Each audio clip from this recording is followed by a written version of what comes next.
গ্রামের রাস্তাগুলো এত বাজে হয় না, আজ থেকে পুরো মাজা শেষ হয়ে গেল। কি হলো, ফুচকা হবে বলে বসে থাকলে যে? বাইরে এসো। হ্যাঁ আসছি। ভাই কটা হলো? 10টা। আর দেবো? না, কটা হলো ভাই? 15 টাকা। ভাই আমাদেরকে ফুচকা দাও। হ্যাঁ দিচ্ছি। মনি, তুমি এখানে? আজ 3 বছর ধরে তোমাকে পাগলের মতো খুঁজে বেড়াচ্ছি। তোমার কি আমার কথা একটু মনে পড়েনি? আরে আরে এ কি করছেন আপনি? আপনার কথা আমি চিনিই নি।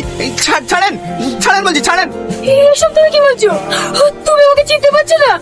আমি তোমার সালমা। তুমি কেন আমার ভালোবাসা অস্বীকার করছো? সালমা? কোন সালমা? আমি সালমা বলে কাউকে চিনিনি। ছাড়েন আমাকে। আলমা, রাস্তাঘাটে কি এসব বন্ধু ফোন করেছো? আর 10 দিন বাদে তোমার সাথে আমার বিয়ে, আর তুমি এখানে নাটক করতে বসেছো? চলো।